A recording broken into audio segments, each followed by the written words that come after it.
우리가 본문에서 만나는 이 제자들은 밤새도록 갈릴리 바다에서 그물질을 했지만 이들은 고기 한 마리 잡지 못해 수확이 없는 상태로 등장을 합니다. 빈 배, 빈 그물, 그리고 밤새도록 그물질을 하면서 지칠 대로 지쳐서 좌절 가운데 있는 제자들의 모습을 본문 초반부에서 볼 수 있게 됩니다.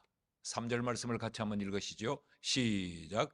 시몬 베드로가 나는 물고기 잡으러 가노라 하니 그들이 우리도 함께 가겠다 하고 나가서 배에 올랐으나 그날 밤에 아무것도 잡지 못하였더니 얼마나 허탈하겠습니까? 또 얼마나 안타까운 그런 제자들의 모습입니까? 근데 본문은 이렇게 제자들의 허탈함과 안타까운 모습으로 시작했지만 그 나중은 좀 달라집니다. 뜻밖의 상황이 펼쳐지는데 9절 말씀을 같이 한번 읽습니다. 시작. 육지에 올라보니 숯불이 있는데 그 위에 생선이 놓였고 떡도 있더라. 주님이 준비하신 식탁입니다. 제자들이 밤새도록 갈릴리에서 그물질을 했는데 그 제자들을 위하여서 주님은 육지 한켠에 숯불을 피워두고 생선과 떡을 굽고 계셨습니다. 그리고는 그 제자들을 향하여 주님은 이렇게 말씀하십니다. 12절 말씀을 보면 예수께서 이르시되 와서 조반을 먹으라 하시니 제자들이 주님이신 줄 아는 고로 당신이 누구냐 감히 묻는 자가 없더라. 여기 이 조반이라고 하는 것은 간단히 허기를 때울 수 있는 식사를 말하지 않습니다. 이 조반, 아리스타오라고 하는 이 단어는 충분히 갖추어져 있는 최상의 만찬을 의미합니다. 여러분, 이 상황이 우리에게 주어진 상황이라면 우리는 어떤 반응을 보이겠습니까? 아마 저마다 반응하는 모양은 다르겠지만 모두의 마음 속에 한 가지 공통된 마음은 감사의 마음 아니겠습니까? 그런데 제자들의 반응은 전혀 달랐습니다. 그들은 환호하는 대신에 침묵했습니다. 와서 조반을 먹으라는 주님의 말씀 속에 도대체 어떤 의미가 담겨져 있기에 이들은 자신들을 위하여 상을 준비하고 와서 조반을 먹으라고 하는 그 주님의 말씀 앞에 이들은 아무 말도 하지 않았을까? 주님이 와서 조반을 먹으라고 하는 이 주님의 초대에 이들은 무언가 깨닫고 무언가 느낀 것이 있었습니다. 이게 뭐냐? 그 첫째는 그들의 허물을 덮어주시는 주님을 그들은 보게 된 겁니다. 제자들을 식탁으로 초대하시는 그 현장이 갈릴리 해변이라고 했습니다. 왜 제자들은 그곳에서 고기를 잡고 있었는가? 우리는 여기에 대한 관심으로부터 오늘 본문의 내용을 좀 살펴봐야 합니다. 예수님께서 제자들과 함께 3년 동안 공생의 삶을 사시지요. 주님께서 잡히시기 전날 밤에 제자들에게 자신의 죽음과 부활을 예고하십니다.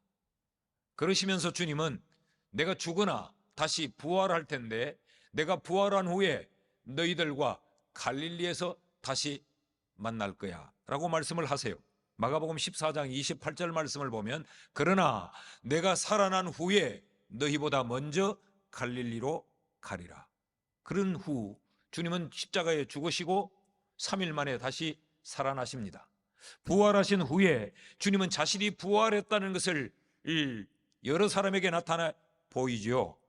마가복음 16장 7절 말씀을 보면 가서 그의 제자들과 베드로에게 이르기를 예수께서 너희보다 먼저 갈릴리로 가시나니 전에 너희에게 말씀하신 대로 너희가 거기서 부활하신 예수님을 배울 것이다라고 말해라. 마리아에게 주신 말씀입니다. 예수님은 왜 그 제자들을 갈릴리로 가라고 말씀을 하셨을까? 갈릴리는 제자들의 삶의 현장이었어요. 주님은 이제 주님이 떠나심으로 이 제자들이 그들의 삶의 현장으로 돌아가 그곳에서 제자로서 이 주님의 증인으로서 삶을 살기를 원하셨던 거죠. 너의 삶의 현장에서, 내 삶의 터전에서 너희가 제자로 살아라. 그리고 너희가 복음을 전해라. 그리고 많은 사람들을 주께로 인도해라 라는 의미가 그들을 갈릴리로 가라고 하신 말씀입니다. 그리고 내가 살아나면 너희들의 삶의 터전, 너희들이 그곳에서 그리스도의 제자로 살고 있는 그곳에 내가 찾아가 거기서 너희를 만날 것이다 라고 말씀을 하셨던 겁니다. 그런데 오늘 만나는 이 제자들은 어떤 모습인가?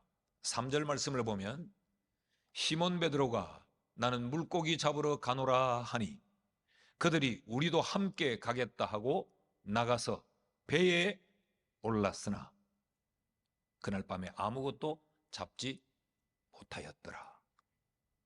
여러분 기억하십니까? 주님께서 갈릴리 바다에서 그물질하는 베드로를 부르셨어요. 처음 나를 따라오너라. 주님이 그를 제자로 부르시면서 지금까지 너는 바다에 그물질을 하는 고기잡이 뱃사람 어부였지만 이제는 내가 너를 뱃사람의 자리에서 불러내어 사람을 낚는 어부, 예수의 제자가 되게 하겠다라고 말씀을 하세요. 그때 베드로의 반응이 어땠습니까? 배와 그물을 버려두고 예수를 쫓으니라. 그랬던 베드로, 그랬던 제자들이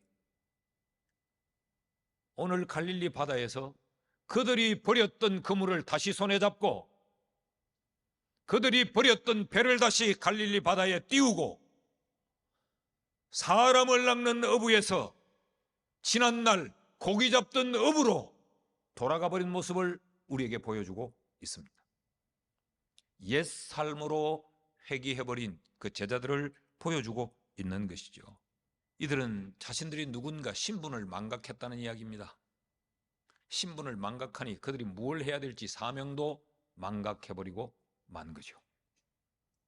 이것은 제자들에게 주님 앞에서 허물입니다. 부끄러움입니다. 그런데 더 기가 막힌 것은 4절 말씀입니다. 같이 읽어보실까요? 시작. 날이 새어갈 때에 예수께서 바닷가에 서셨으나 제자들이 예수신 줄 알지 못하는지라. 밤새도록 이들이 그물질을 했어요. 이제 날이 밝아서 날이 새어갈 때, 이 말은 모든 사물을 밝히 알아볼 때 그런 이야기. 그 시각에 그들 곁에 주님이 서 계셨는데 이들은 주님을 알아보지 못했다고 말합니다. 고기 잡는 일에 열심히 하고 있으면 못 볼 수도 있지. 그러나 지금 이 상황을 보십시오. 주님이 그들에게 말을 건네요.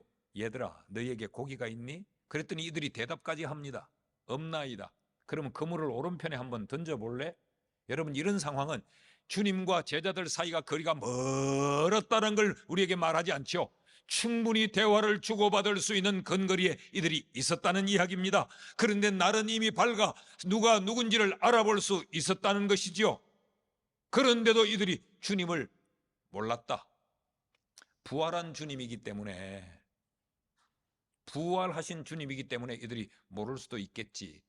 그러나 그것도 그렇지 않습니다. 14절 말씀을 보면요, 이것은 예수께서 죽은 자 가운데서 살아나신 후에 세 번째로 제자들에게 나타나신 것이라. 이미 요한복음 20장에 보면 주님은 두 번이나 공식적으로 제자들에게 나타내 보이셨어요. 이들이 주님이 돌아가시자 두려움 가운데 다락방 문을 걸어 잠그고 있었죠.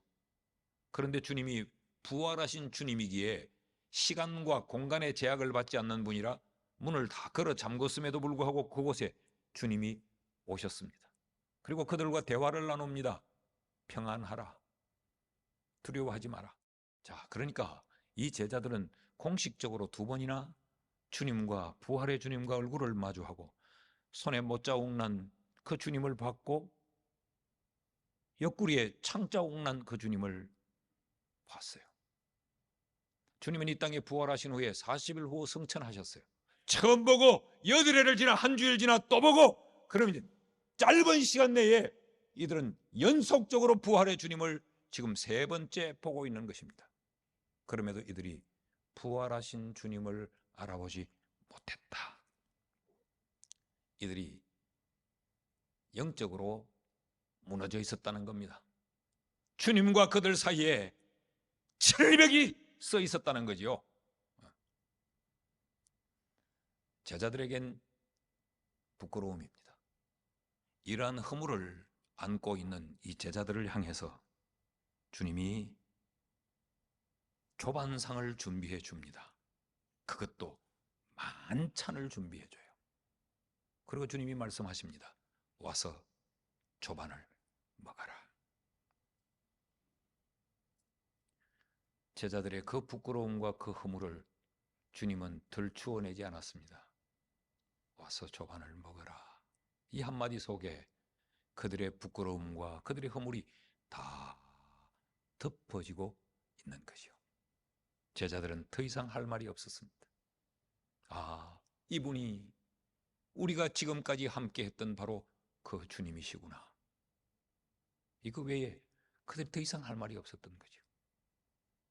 사랑하는 여러분, 이 은혜가, 허물을 덮어주시던 이 주님의 은혜가 지난 반년 동안 우리에게도 베풀어졌다는 사실을 아십니까?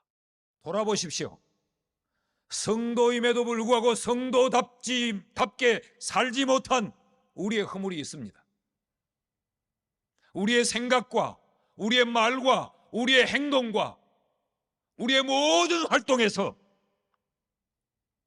우리는 신분을 망각하고 살아왔고, 우리가 해야 될 일이 뭔지 우리의 사명을 망각하고 살아왔고, 입으로는 믿음을 말하고 입으로는 하나님의 영광을 말하면서도 우리는 하나님과의 교제가 철저하게 단절된 채 주의 뜻이 뭔지, 주님이 내게 무슨 말씀을 하는지, 주님이 내게 뭘 원하는지, 아니 우리가 주님이 무엇을 원하는지 묻지도 않았고 주님이 내게 뭐라고 말씀하실 것인지 주님을 향해서 아뢰어보지도 못한 채 지난 6개월을 그냥 살아오지 않았습니까? 그러면서도 늘 성도라고 말하고, 그러면서도 우리는 교회의 직분을 덜먹거리고,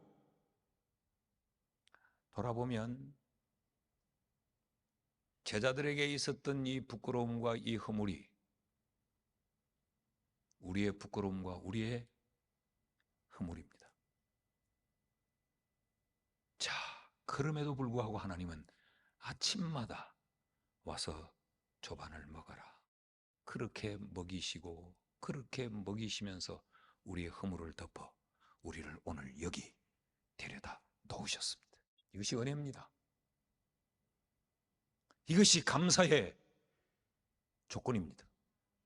기억하고 감사할 수 있기를 축복합니다. 둘째로, 와서 조반을 먹으라고 하는 이 가슴 벅찬 주의 식탁의 초대에 제자들은 왜 침묵했을까? 왜 아무 말도 더 이상 할 수 없었을까? 그들의 지난밤의 실패를 위로하시는 하나님의 은혜 때문이었어요. 이들은 밤새 아무것도 잡지 못했습니다. 신분을 망각하면서까지 빠져들었는데도 아무것도 잡지를 못했어요. 그들을 향해 주님이 입을 여십니다. 5절 말씀을 보면 예수께서 이르시되 얘들아 너희에게 고기가 있느냐? 대답하되 없나이다. 여기 얘들아라고 하는 이 단어는 육체적으로 미성숙한 아주 어린 아이들을 일컫는 단어입니다. 그러니까 우리로 보면 저 유치원 다니는 아이들, 뭐 좀 더 크게 봐줘야 초등학교 1, 2학년 유년부 아이들을 일컫는 단어가 파이디아, 파이디온이라는 단어예요. 근데 지금 제자들은 어떤 사람들입니까? 이들은 장년입니다. 갈릴리 바다에 배를 띄우고 몰아붙이는 그 거센 풍랑과 맞서 싸울 수 있는 성인들이에요. 이들은 지난밤에도 밤을 꼴딱 새우면서 갈릴리 바다에서 그물질을 했던 사람들입니다. 그들을 향해서 주님이 얘들아 라고 말씀을 하세요. 이 성인에게 이 혹격으로 사용된 것은 단 한 번도 없어요. 지금 무슨 이야기입니까? 이 철부지들아, 그런 이야기입니다. 그리고 그들에게 고기가 있느냐라고 물었어요. 여기 고기라는 단어는 물고기를 지칭하는 단어가 아닙니다. 생선, 물고기를 말할 때는 익투스라는 단어를 써요. 근데 여기 고기라는 단어는 프로스파기온이라는 헬라어를 쓰고 있습니다. 이것은 진귀한 것, 값진 것, 절대적인 필요를 뜻하는 단어예요.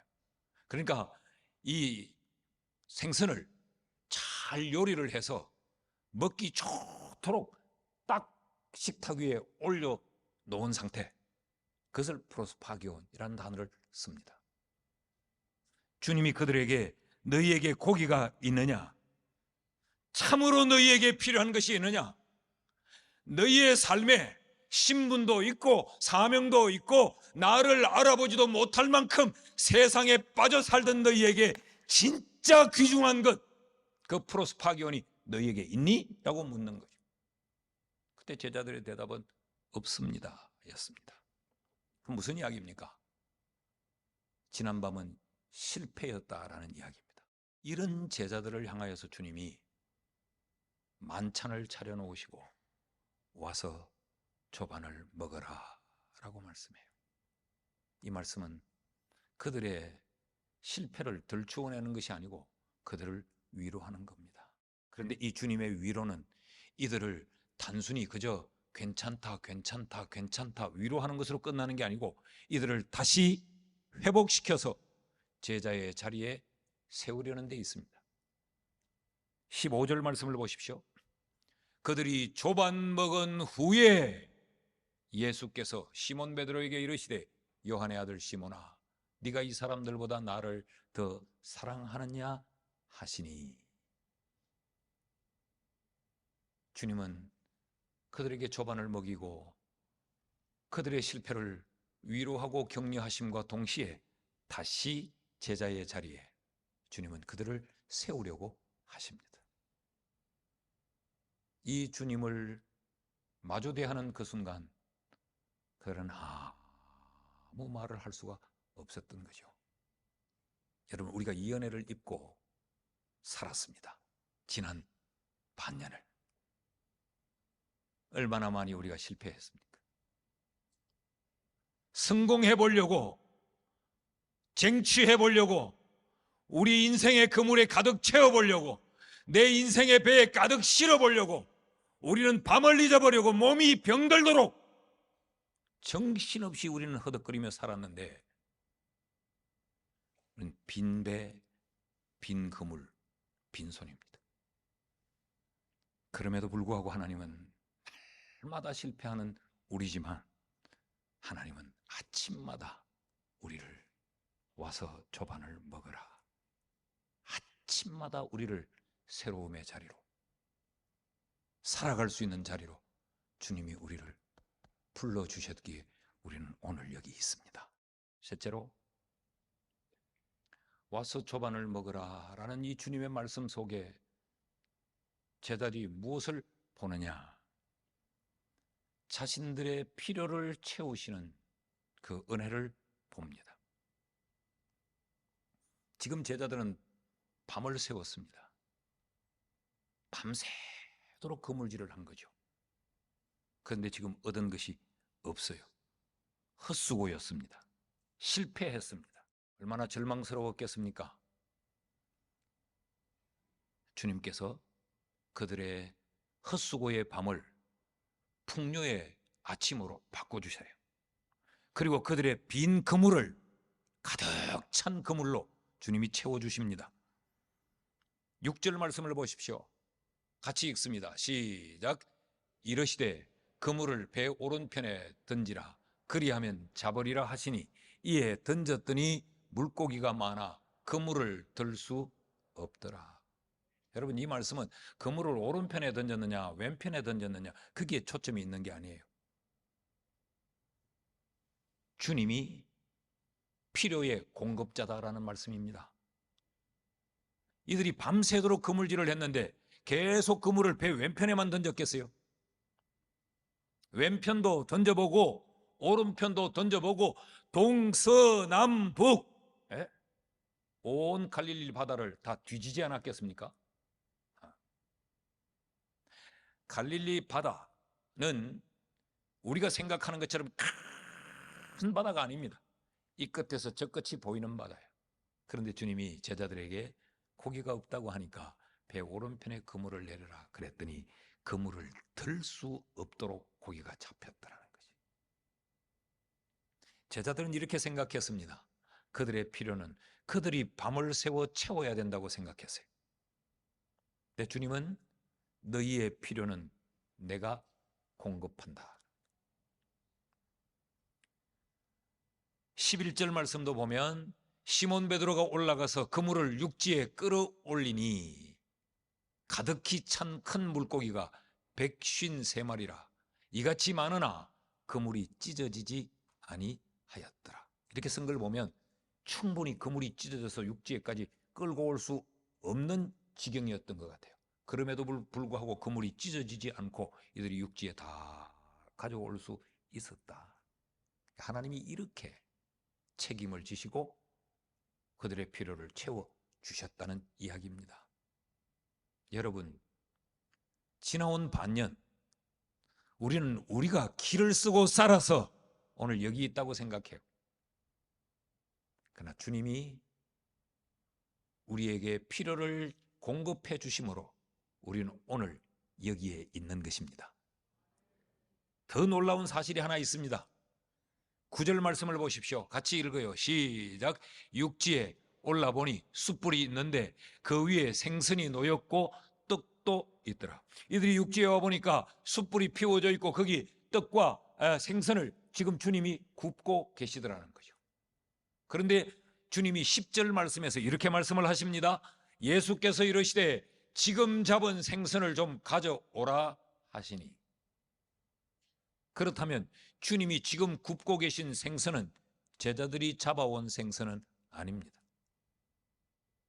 주님이 이미 숯불을 피워놓고 밤새도록 그물질을 하다가 허기진 그들의 그 배고픔을 채우기 위해 이미 고기와 떡을 굽고 계셨어요. 그러면서 주님이 방금 너희가 잡은 생선도 좀 가져와 봐라. 제자들이 거기에서 입이 닫혀버린 겁니다. 우리의 필요는 주님이 준비하고 계시는,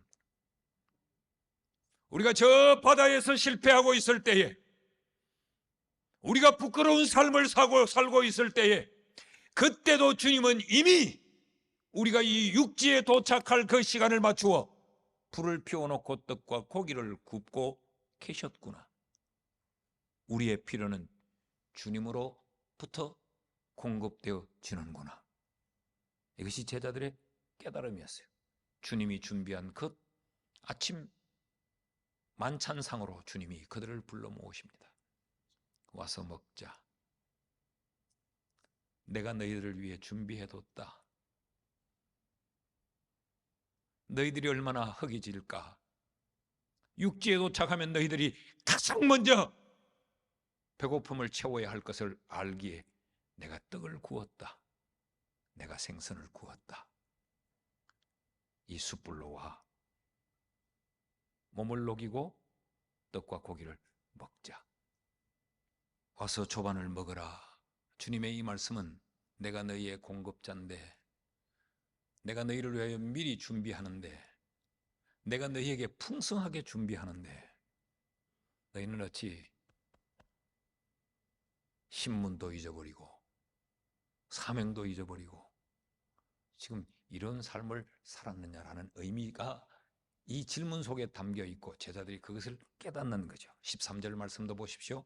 예수께서 가셔서 떡을 가져다가 그들에게 주시고 생선도 그와 같이 하시니라. 그 주님은 떡을 가져다가 주시고 주님은 생선을 가져다가 주셨어요. 여러분, 이 은혜로 우리가 지난 반년을 살아왔습니다. 이 은혜 때문에, 우리의 필요를 채워주시는 이 주님의 은혜 때문에, 아침마다 우리를 와서 조반을 먹으라고 하신 그 주님 때문에 우리가 살아서 여기 있다는 것 믿기를 바랍니다. 시기 적절하게 채워주시잖아요. 우리는 늘 안달이 납니다. 근데 주님은 기가 막히게 타이밍을 맞춰주세요. 말씀을 맺습니다. 제자들은 침묵했지만 우리는 오늘 이 은혜로 지난 반년을 살게 하신 그 주님을 향해 찬양합시다.